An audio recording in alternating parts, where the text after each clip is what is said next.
Hola, buenas tardes, ¿cómo están? Muy cansados ya, el viernes en la tarde. Vamos a una presentación bien dinámica. La idea, más que nada, es transmitir un poco lo que hemos trabajado en el hospital. Todos saben por qué debemos hablar de seguridad del paciente, ¿cierto? Es la dimensión de calidad más conocida y más importante de la calidad de atención. Pero, ¿por qué vamos a hablar de humanización en salud? Primero que todo, por el contexto del paciente. Cuando uno se transforma en paciente, existen muchos miedos, muchas veces por el diagnóstico hay duelos que enfrentar, mucha ansiedad. Nos alejamos de nuestros seres queridos en un ambiente hospitalario, cambian las rutinas, la privacidad se ve bastante vulnerada, todas las cosas cotidianas que hacíamos en la casa, como comer, ir al baño, lavarnos los dientes, a veces los tenemos que hacer en salas compartidas. Eso hace que el paciente esté en un contexto de extrema vulnerabilidad. Deshumanización. ¿Existe realmente? La verdad es que sí. Y en general está propiciada por un desgaste profesional que es multifactorial, principalmente por las jornadas que tenemos, ¿cierto? Nos vemos enfrentados todos los días al sufrimiento de los pacientes. Además de eso pueden haber ambientes laborales hostiles también. Y eso nos lleva también a una desmotivación y esta coraza que nos ponemos para no sentir tanto el sufrimiento de los demás nos lleva a una desconexión emocional. Porque en la formación, ¿qué nos enseñan en la universidad? A salvar vidas, ¿cierto? Pero no nos enseñan a cómo manejar esos sentimientos que tenemos. Avances tecnológicos sí nos ayudan a alejarnos un poco de los pacientes. Y hay muchos grupos postergados, muchos grupos que tienen situación de discapacidad, que tienen que sortear barreras todos los días, discriminación. También en este mes de junio, la comunidad LGTBIQ+, celebra su mes por la lucha de sus derechos, ¿cierto? Otros grupos postergados que los tenemos bastante invisibilizados, es el grupo de personas mayores. Está tan normalizada la discriminación que ni siquiera nos damos cuenta que los estamos discriminando. En ese punto también hemos trabajado fuertemente en el Hospital Base Valdivia.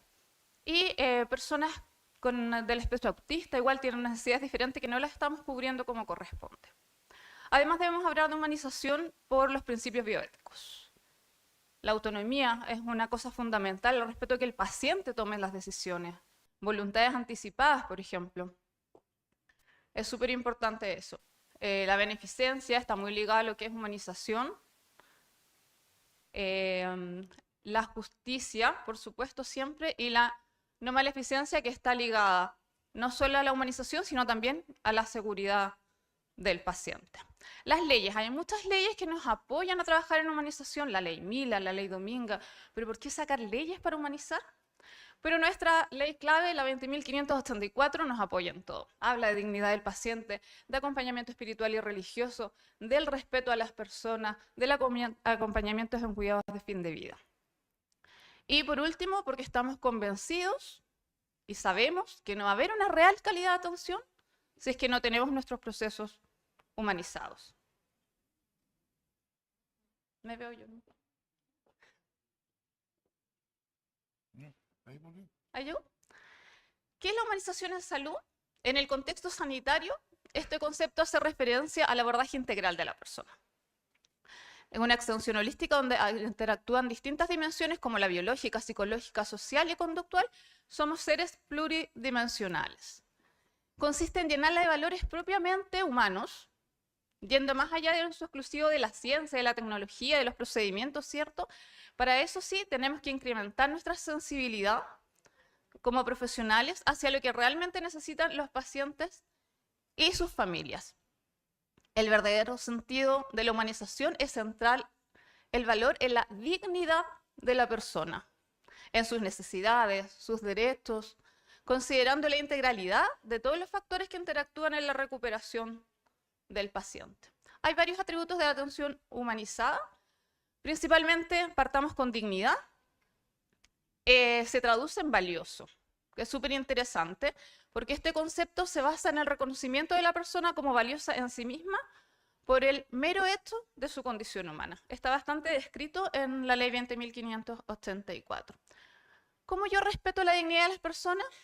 Considerando siempre a los pacientes como que somos únicos y irrepetibles. Todos tenemos necesidades diferentes, todos tenemos experiencias de vidas distintas. Respetar la historia de vida, defender sus derechos, sobre todo a quienes no pueden hacerlo.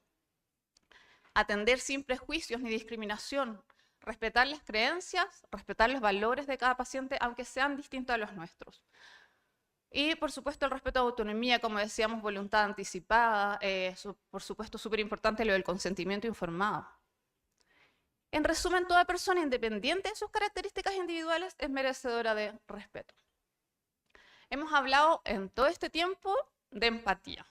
La empatía a veces se malentiende como sentir lo mismo que el otro. Y la verdad que no es eso. Es sentir con el otro, pero no lo mismo que el otro.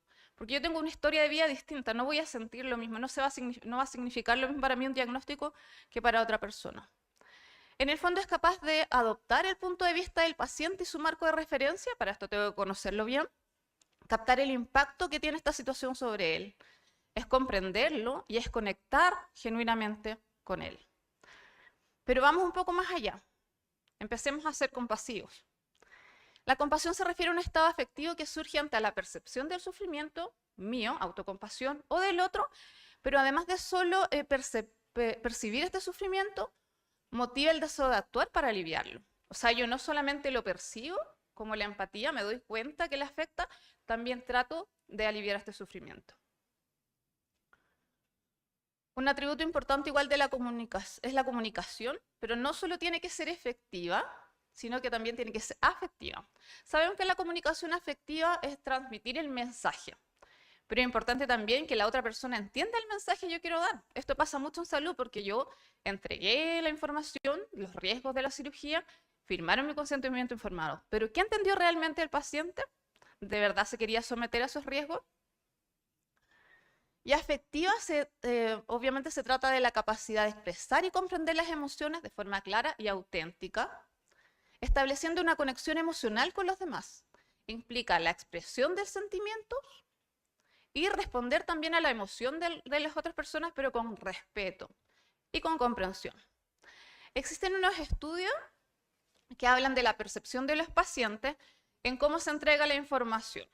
Entonces, un grupo le entregaba la información al médico al lado de ellos y otro a los pies de la cama. Los pacientes que se les había entregado la información sentados al lado percibieron que el médico era más compasivo y que les había entregado mayor tiempo en la entrega de información versus los que estaban parados al pie de la cama. Entonces, es importante además tener en consideración para lograr esta comunicación efectiva y efectiva es el contacto visual. Cuando yo miro a la otra persona a los ojos, le estoy dando importancia y denota que le estoy poniendo atención cuando está hablando. Presentarse es nuestro primer contacto para hacer conexión. Evitar la posición jerárquica, evitar el distanciamiento físico, tener cuidado con la comunicación verbal y no verbal. A veces uno está muy concentrado, pero las caras que pone o los ojos, la mirada, delatan. La expresión corporal, cómo yo estoy enfrente expresando. Llamar por su nombre. Cuando yo llamo al paciente por su nombre, esa persona se siente importante. Y por supuesto la escucha activa. La escucha es una herramienta fundamental e insustituible considerada como ya un acto terapéutico. O sea, yo ya estoy ayudando a sanar cuando escucho a ese paciente. En general, si yo tengo comunicación afectiva y efectiva, lo logré, se generan confianza, respeto, demuestro interés, se intercambia información significativa. Todo esto hace que disminuya la ansiedad, el paciente se siente más seguro, más confiado y se motiva a participar en sus cuidados, se empieza a empoderar. Acá puse varios conceptos, pero voy a hablar de amabilidad en general, pero en humanización hay que tratar de ser amables, cordiales, bondadosos y cálidos. Un trato amable y digno, y además el afecto generado cuando yo, por ejemplo, tomo de la mano a mi paciente, puede significar un impacto positivo y significativo en la recuperación de la salud. Lo mismo, mejora la confianza, mejora la adherencia, el paciente se siente más seguro, mejora la adherencia al tratamiento, se reduce el estrés, la ansiedad y contribuye a una mayor satisfacción del paciente. Ahora escuchábamos recién una experiencia de una paciente de los congresos de humanización en los que hemos visto las experiencias de los pacientes en general. Lo que más recuerdan, independiente de la demora que tuvieron, independiente del resultado final de su tratamiento, es cómo los tratamos. cómo los hicimos sentir. Puede que el diagnóstico sea catastrófico, pero si le dijeron, buenas tardes, don Sergio, ¿cómo se siente hoy? Cambia todo.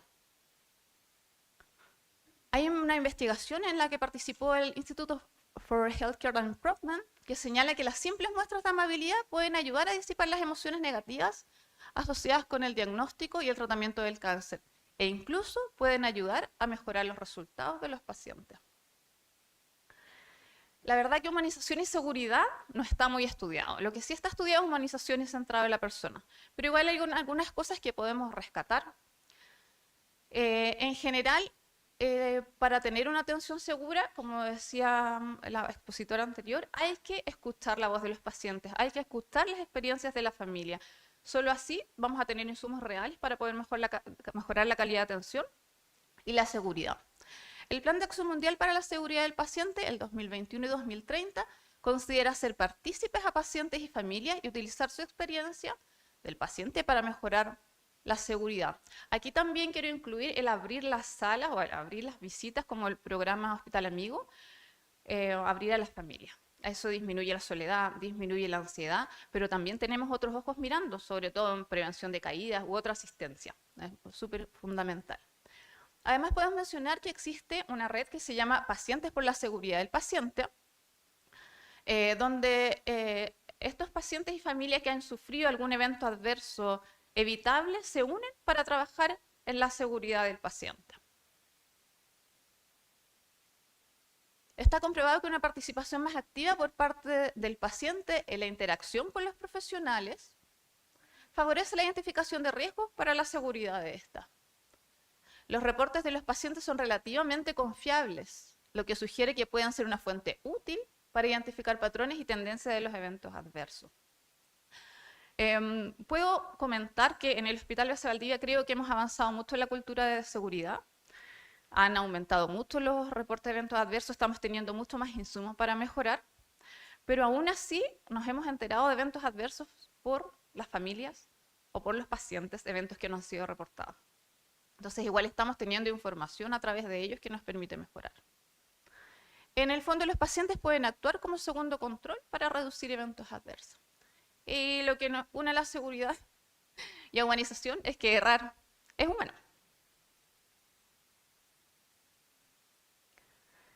Existen muchos errores que están relacionados con la identificación del paciente, ¿cierto? Pueden haber errores diagnósticos, errores en toma de muestras, errores en bajarlo a pabellón, e incluso entrega de pacientes fallecidos por errores de identificación. El solo hecho de llamar al paciente por su nombre puede ser una excelente estrategia para prevenir este tipo de errores. Nosotros en nuestro protocolo de prevención de errores de medicación tenemos en uno de los 12 correctos informar al paciente qué medicamentos le va a dar. Y eso también nos permite prevenir errores de administración de fármacos o de interacción también de seguridad. En la campaña mundial por la seguridad, bueno, todos los 17 de septiembre se celebra el Día de Seguridad del Paciente. El año 2024 la OMS lanzó el eslogan diagnósticos correctos, pacientes seguros. Tenemos que saber que ningún diagnóstico certero solo se hace a través de la historia clínica. ¿Y cómo vamos a obtener una buena historia clínica? Solo conociendo bien a mis pacientes, teniendo una conexión con él. Porque muchas veces los pacientes omiten cosas por vergüenza, por miedo o por inseguridad o porque los van a retar. ¿No? Si nosotros tenemos una relación de confianza, podemos obtener diagnósticos más seguros. Y en gestión de riesgo, lo más importante es la evaluación de los riesgos. Si yo no hago una adecuada valoración de mi paciente, voy a omitir riesgos importantes. Acá quise poner dos cositas, que es lo que es mindfulness, que hay varios estudios en relación con la humanización, pero que tiene muchos beneficios cuando los equipos de salud practican mindfulness. Hablaban de, entre otras cosas, que son más compasivos, que mejoran las relaciones interpersonales, pero que también ayuda a prevenir errores por la atención plena, porque ya no trabajo de forma tan automatizada, mi mente no está aquí, sino que está en el aquí y en el ahora. Eso está estudiado y está fuertemente, hay una red nacional de mindfulness que está trabajando en el área de la salud. Acá les quise compartir algo, todos conocemos la pausa quirúrgica que se hace previo pabellón, pero encontré en redes sociales un hospital que se llama al Hospital Con Amor, que me parece mucho que es un centro pediátrico, y hacen una pausa compasiva quirúrgica. Antes de comenzar la cirugía, el equipo quirúrgico se conecta con el paciente, se conecta con el propósito y hacen como honrar la vocación de la profesión y porque que alguien importante para otra persona está ahí en sus manos y les confió su vida. Yo creo que es una muy bonita estrategia para poder conectar con el paciente. En pabellón poco y nada relación tienen con ello. Ahora sí, no sé cómo estamos de tiempo. ¿Me falta poco? ¿Sí? Ya, el Hospital Base Valdivia es un hospital que fue normalizado por última vez el año 94. Que estamos como al debe en eso, pero ya están todo en conversaciones. Estamos acreditados por tercera vez. Es asistencial docente, centro de referencia en oncología, radioterapia, trasplante renal, y somos el único centro en el sur de Chile que tiene trasplante de médula ósea autólogo y hace poquito alogénico, con muy buenos resultados. Así que acercamos los trasplantes que estaban solo acá en Santiago a los pacientes del sur. Para humanizar en salud, lo más importante es trabajar en 3 áreas principales. No podemos trabajar solo en el paciente. Tenemos que trabajar también con el familiar, el cuidador, con los equipos de salud. Si nosotros no trabajamos entre nosotros mismos, no vamos a lograr los resultados esperados. Y yo agrego un cuarto que es la armonización de los espacios. No solo la infraestructura, sino también el ruido, los colores, los olores, las rutinas y todas esas cosas que se pueden mejorar. Estrategias para humanizar las dividí en pacientes, institución y en los equipos de salud. Tiene que ser centrado todas nuestras atenciones en la calidad del día del paciente. Nuestro objetivo general en humanización no va a ser mejorar la enfermedad, va a ser mejorar siempre su calidad de vida.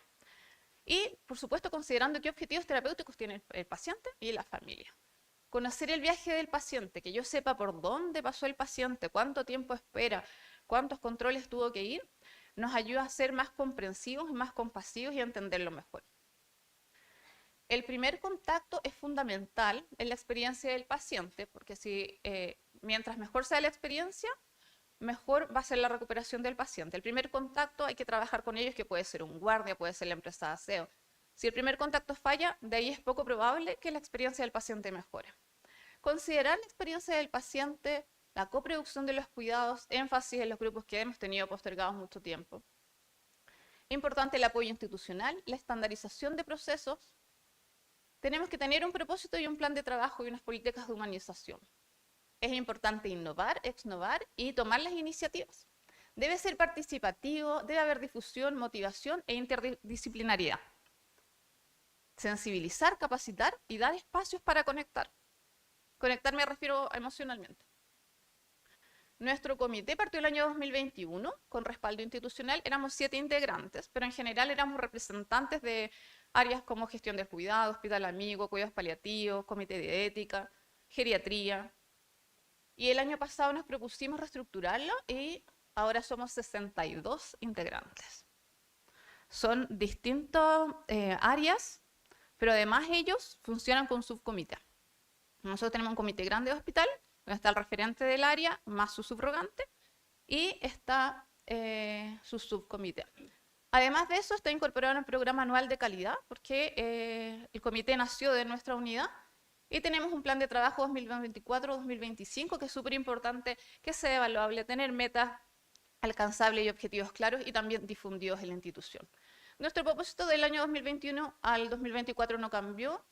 Es un programa institucional que habla del trato humanizado, considera al paciente holístico, ¿cierto? Habla de la familia también, habla de la relación equipo de salud, familia y paciente, y además hablamos de estrategias orientadas al usuario interno.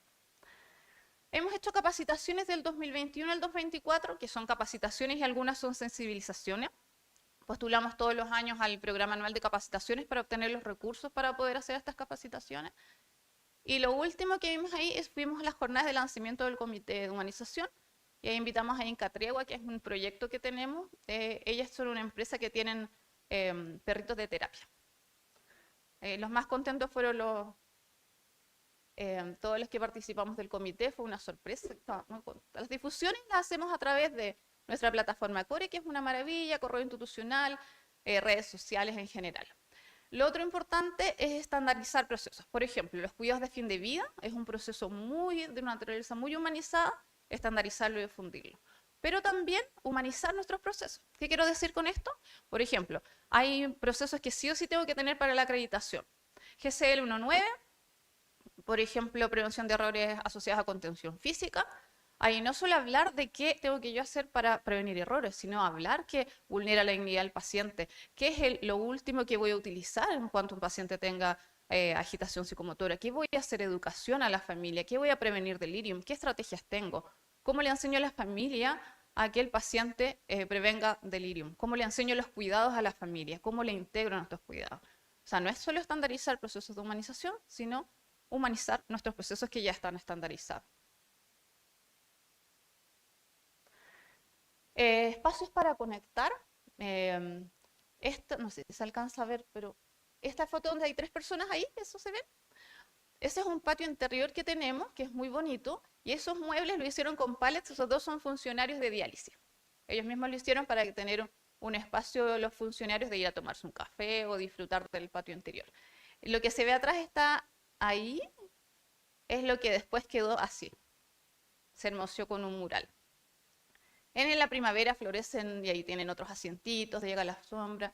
Pero una pared blanca y al final quisimos darle un poco de color. Y dice, con ganas se sueña, con valentía se logra. Ese es el pasillo que va a oncología, que era un pasillo blanco. A veces los pacientes tienen que esperar ahí. Hicieron igual, pusieron aves, nubes o cosas así como para cambiar un poco en blanco. Por supuesto, el arte no puede estar ausente, que es una estrategia importante para conectar. Música, aquí estábamos haciendo un taller de collage, de arte terapia. Hicimos 3 ceremonias bastante importantes. La primera fue de conmemoración para despedir a todos los pacientes que fallecieron por COVID en nuestra institución. Plantamos un magnolio y recordamos a cada uno de sus nombres. Este mural de acá es en agradecimiento a todos los funcionarios en época de COVID, todo el trabajo que hicieron, y tiene una placa de reconocimiento al lado, está en la entrada del hospital. Y acá hay otra ceremonia donde se inauguró un memorial para los pacientes que han sido donantes. Y hay una placa con una escritura y ahí también están las iniciales de los pacientes por año. En esta ceremonia fue la hija de un paciente que donó órganos, estaba muy emocionada de que se reconociera la generosidad en el momento en que ellos tuvieron que donar órganos. En estas 2 instancias de ceremonia hemos escuchado la experiencia del paciente y definitivamente lo que más realzan es el trato. Hay distintas iniciativas que han sido primero como de un servicio y después se han hecho institucionales. Por ejemplo, acá están celebrando el cumpleaños. El día del cumpleaños se abre un poco también a la familia para que puedan estar acompañados. Finalmente se hizo institucional, ahora se hace una torta dependiendo de las necesidades del paciente y con una tarjetita institucional. Acá estamos despidiendo a un paciente de larga estadía en medicina, en trauma, todo otro cumpleaños, y este paciente se fue de alta del poli de curaciones avanzadas después de un largo tratamiento. Acá quería comentarles que se empezó a funcionar formalmente la unidad geriátrica de agudos. Como yo decía, es un grupo muy postergado y se hacen muchísimas actividades. Ahí tenemos salidas terapéuticas que no solo se hacen en geriatría, también hacen UPC, también las hacen los pacientes pediátricos. Están jugando bingo, ahí tienen unas otras actividades en sala con un equipo de rehabilitación. Y si pudieran ver las fotos más de cerca, los más contentos es el equipo de salud.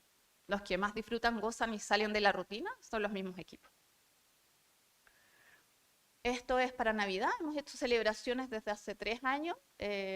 Para los niños hicimos unos renos con unos pollos, solo para los niños porque nos costó mucho recortarlos, así que para los adultos fue un sobre. Hicimos angelitos el año antepasado para todos los pacientes hospitalizados, que iba con un mensaje y después los podían colgar en el arbolito de Navidad de su casa. Y esto fue el año pasado. También hicimos un levantamiento de información para ver a todos los funcionarios que iban a estar de turno el 24 y por equipo de salud se les hizo una bolsita reconociendo lo que es estar lejos de la casa un 24 de diciembre. Y acá es la Pascua del Conejo. Este año se hizo un concurso de pintura, donde se incluyó a pacientes igual, que tuvo mucho éxito. No tenemos nosotros intérprete de lengua de señas, pero por eso hicimos el año pasado un manual gráfico de atención a pacientes con discapacidad auditiva. La verdad que lo revisó bastante gente y lo encontraron bastante bueno. y se está utilizando en más de un hospital.